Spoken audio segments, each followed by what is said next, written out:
Republican politicians serving under this gold dome right now don't think Georgia's near-total abortion ban is enough. They will stop at nothing to ban all abortions without exceptions for rape, incest, or to save the mother's life. This is a 5-alarm fire, and we will not remain silent. On this, the 51st anniversary of the U.S. Supreme Court's Roe vs. Wade decision, pro-choice advocates speak out at the Georgia Capitol. Good evening and welcome to Lawmakers on this 6th day of the Georgia legislative session. I'm Donna Lowry in Atlanta. While the General Assembly didn't meet last week, work did take place under the Gold Dome. We'll take a look at what lawmakers heard about the budgets from the chair of the Senate Appropriations Committee and from a veteran member. Also, Georgia is testing a home visit program to help curb the state's dismal maternal and infant mortality rates. One of the governor's floor leaders is here with an update on the Maternal Health Improvement Pilot Project.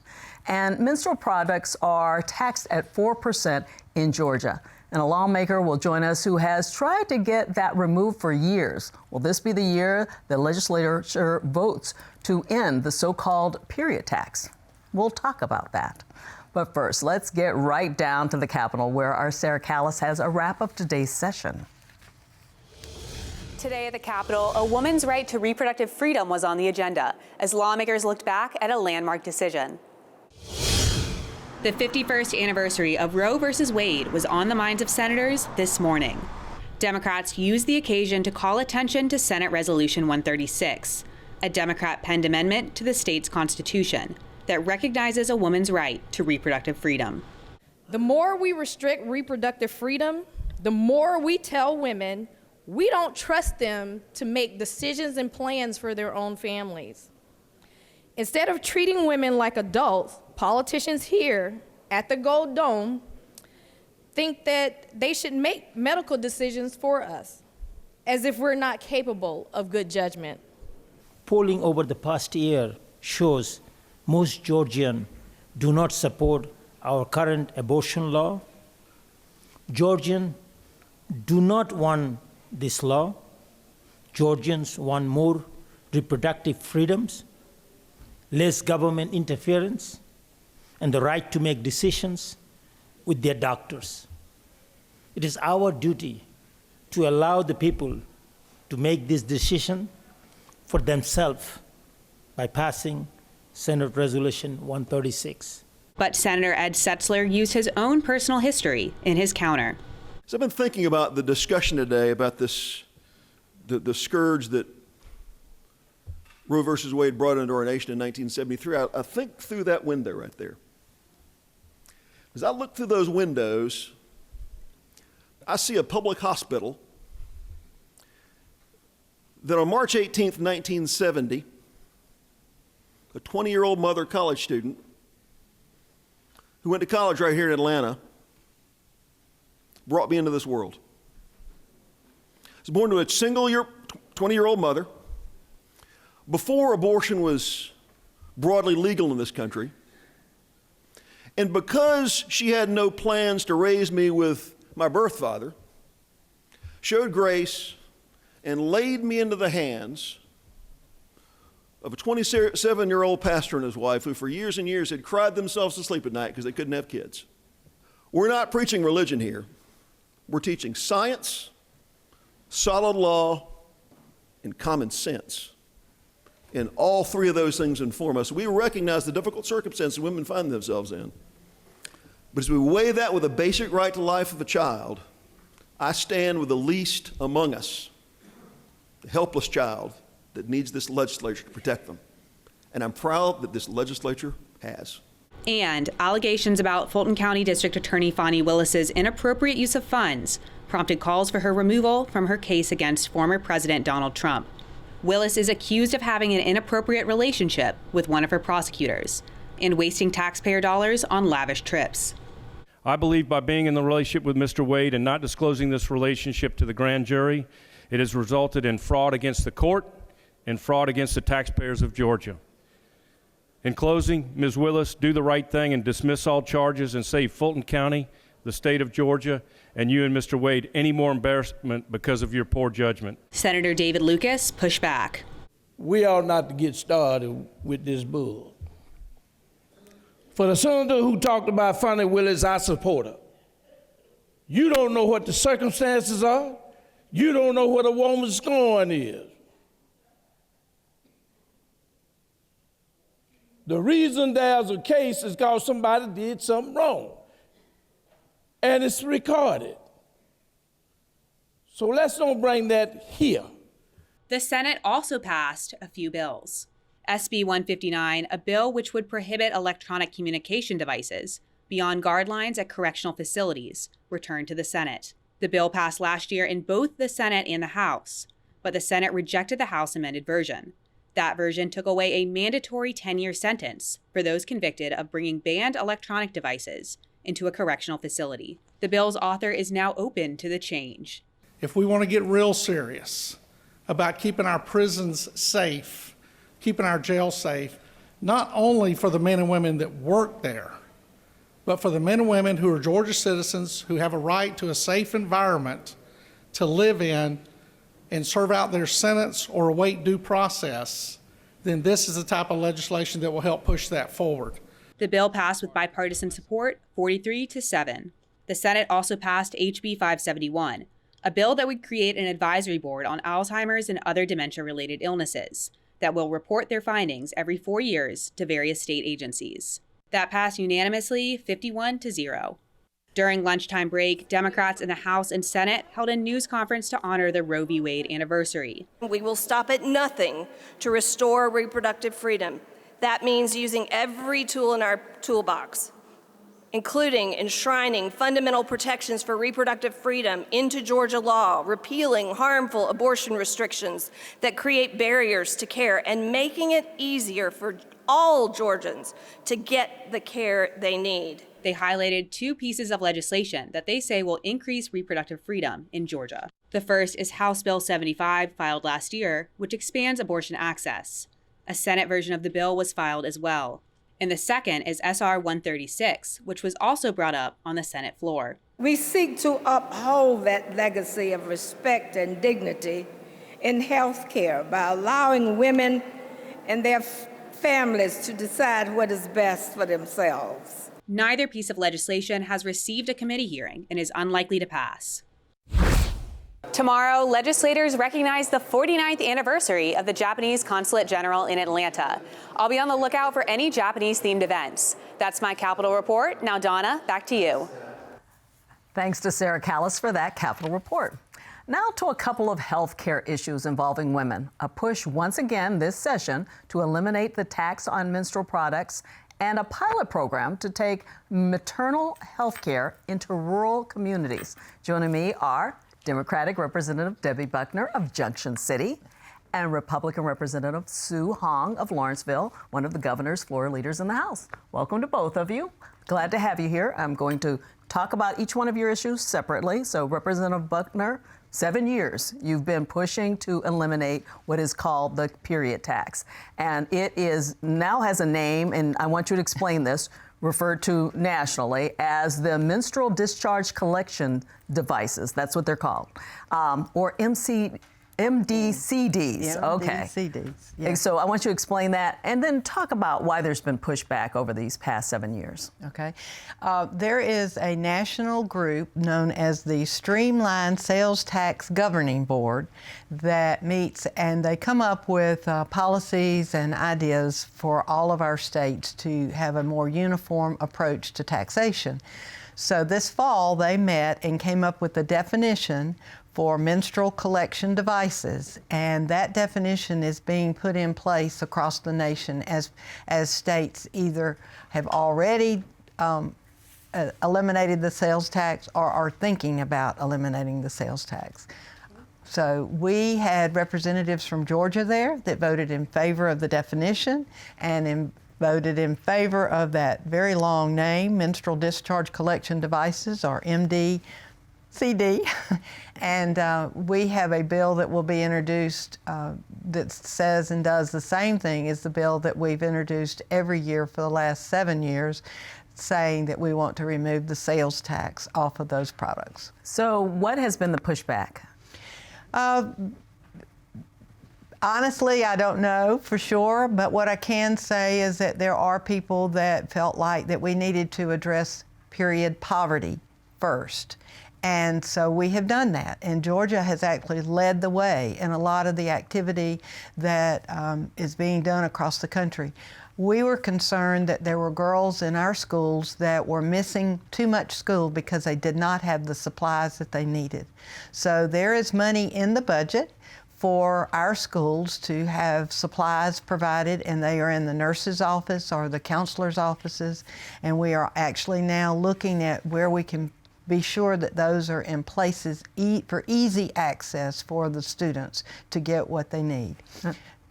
I was going to say, before we get into that a little bit more, I want you to take us back to 1996 when they took the sales tax off of those products, on all food products, right? Right. What did you learn about what happened? Well, I had the privilege and honor of being able to talk to the people that were in the rooms. Where it happened. Where it happened.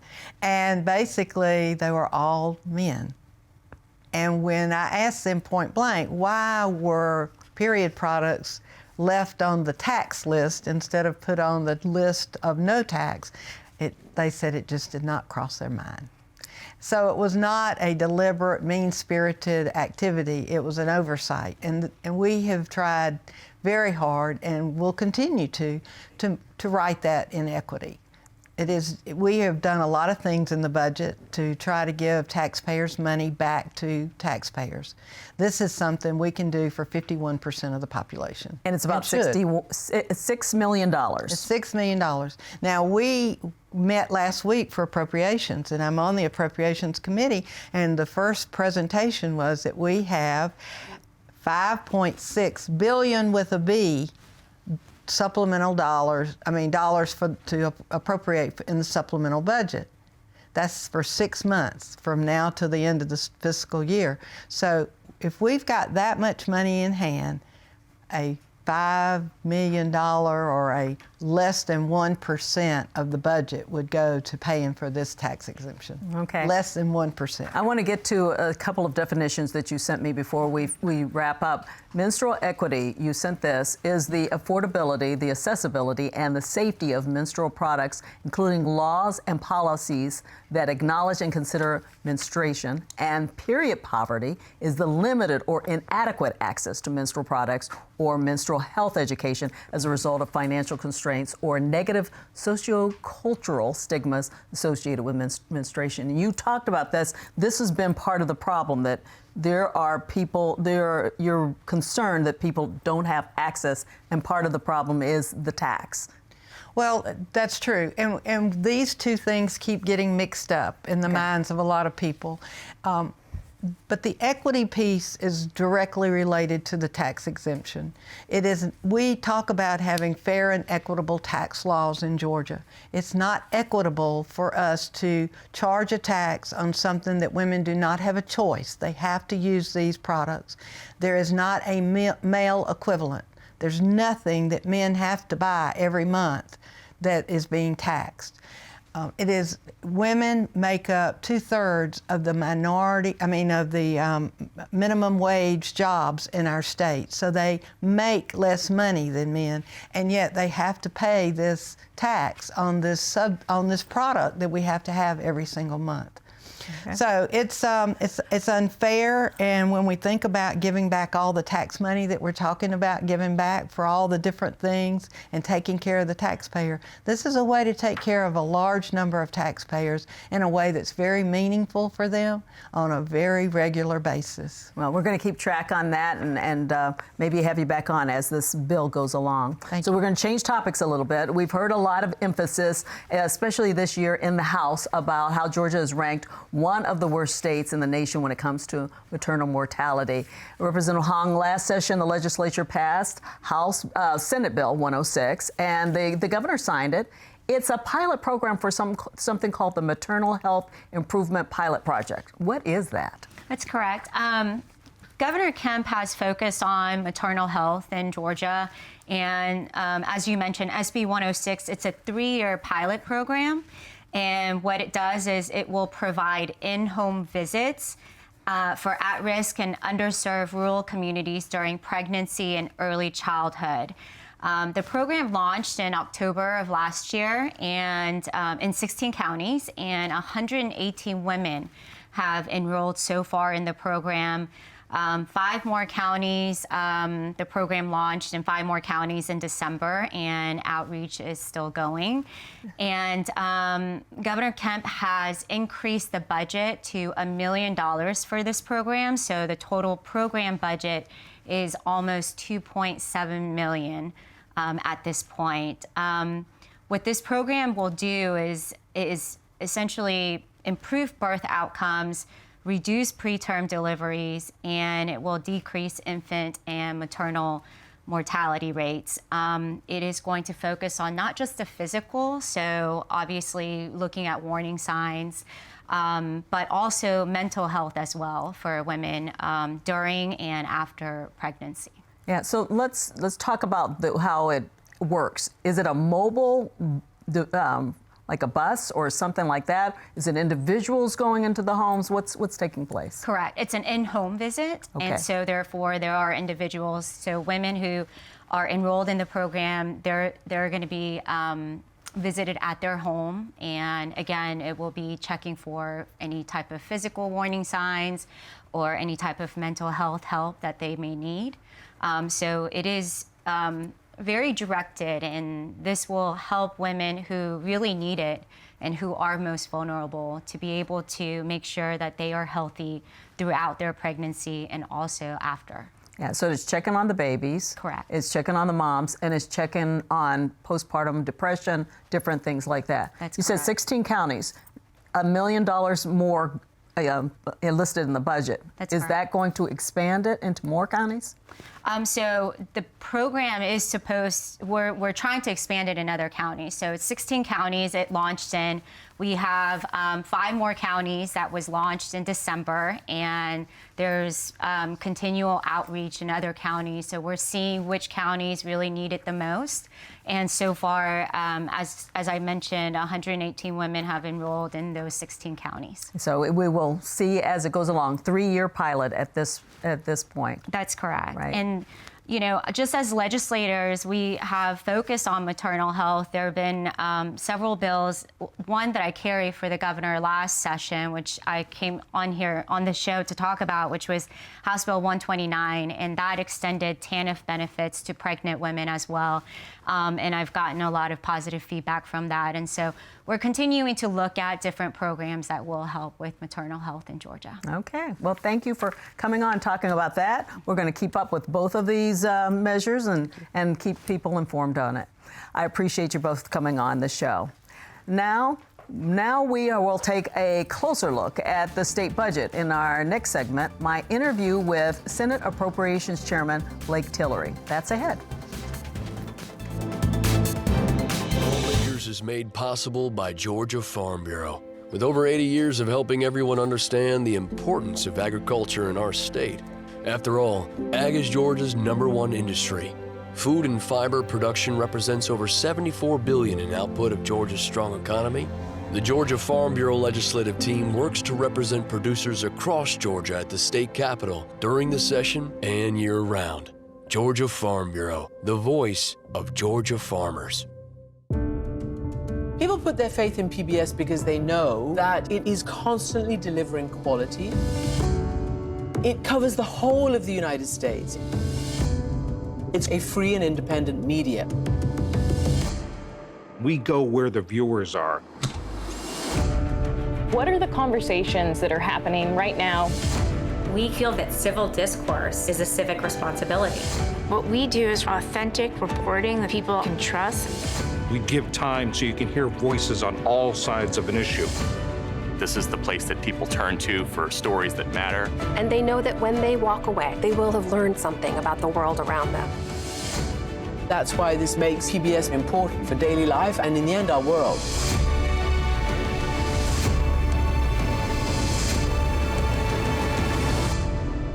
Thank you for joining us.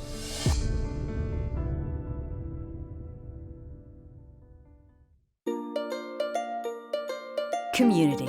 Learning, working, playing, celebrating, doing life is always better together. At GPB, we aim to provide you with the tools to be able to do life together well. Our mission to educate, inform, and entertain inspires everything from our wide range of programming to our stimulating radio conversations to our fun in-person events. We've got something for everyone. Visit gpb.org/community to learn more about our upcoming events. Welcome back to Lawmakers. I'm Donna Lowry. The only constitutionally mandated reason for the General Assembly to meet each year is the budget. They spent last week on the early stages of that process. The Joint Appropriations Committee held budget committee hearings over 3 days.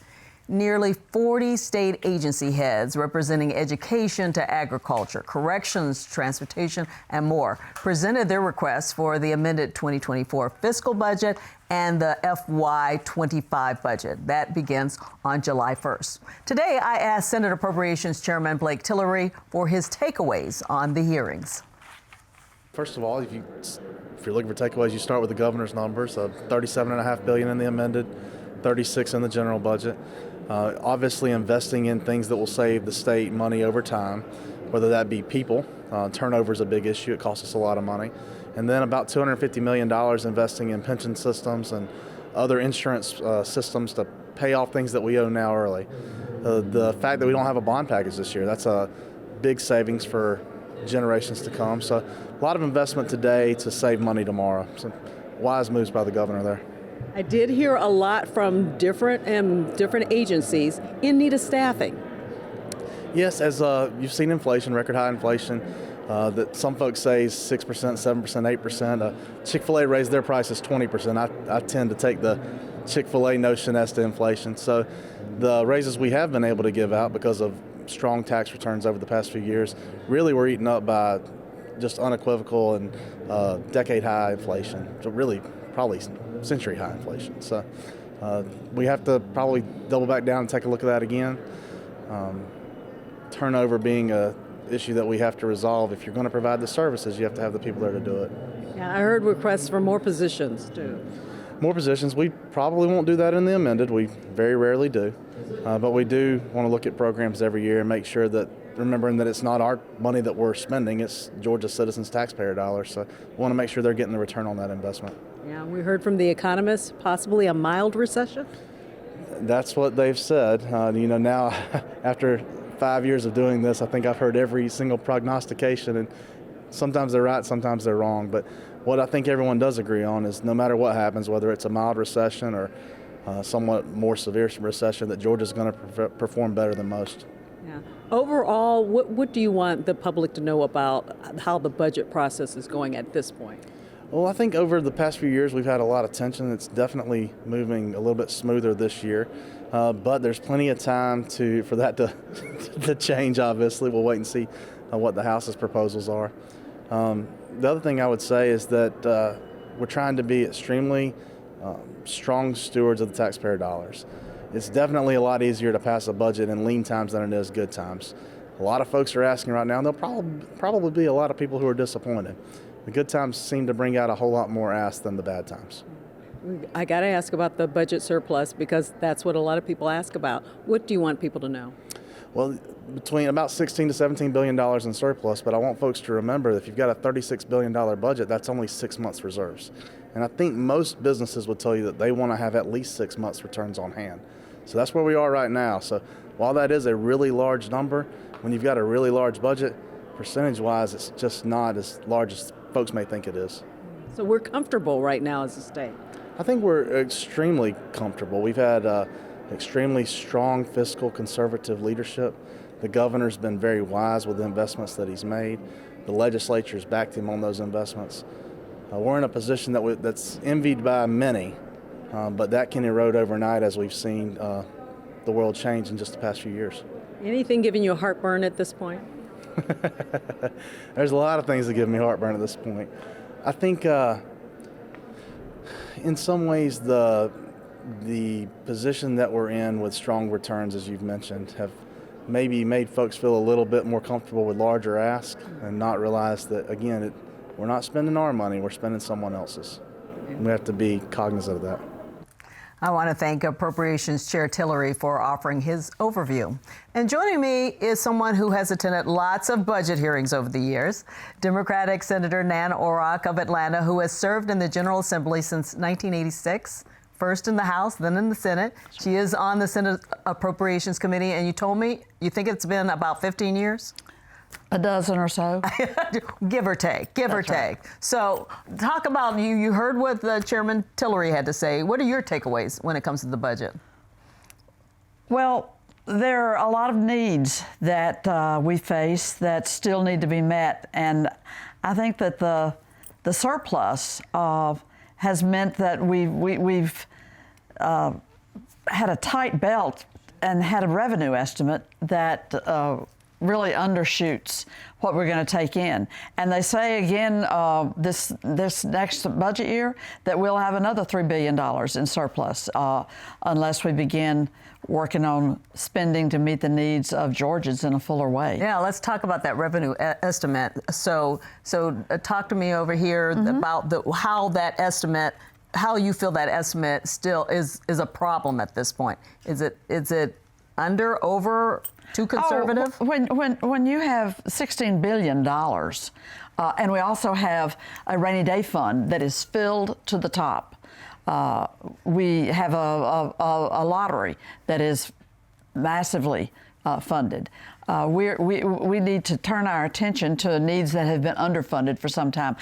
We keep a waiting list of 7,000 people with developmental disabilities, and their parents are petrified that they're going to still be on that waiting list when their parents are too old to see about them. So that's just one example. We kept our school bus funding at the same level for 20 years, and the school systems had to pick up the pieces to keep buses on the road. This year, finally, we're adding another 20 million, but that school transportation has been very costly with the state not fully funding it. I could go on and on about the needs that we have around homelessness and housing, around so many students that don't have the money to get their higher education after high school or to get training. We could put more money into that, and there are only 2 states in the country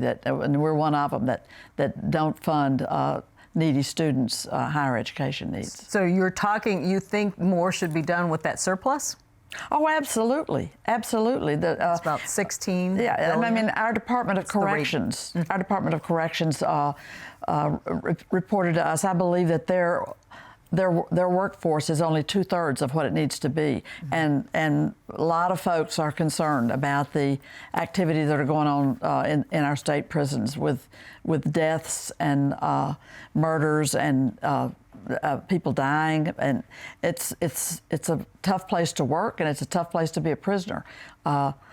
We need to be investing. We need to be paying our state employees more. And we need to be sure that our retirees who have labored for the state for 20, 30, 40 years, and they're retired, but they didn't have a cost of living increase for 11 years.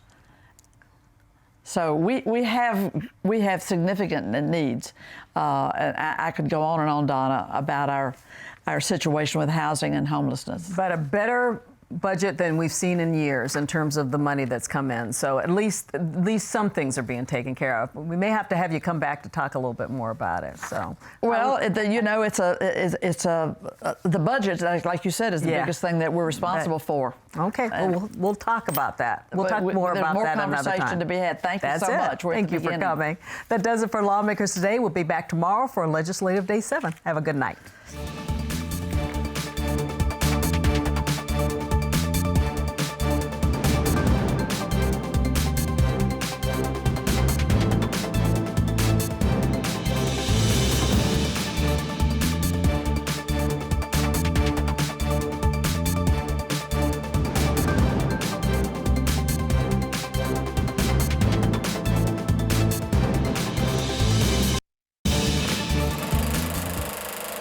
Thank you.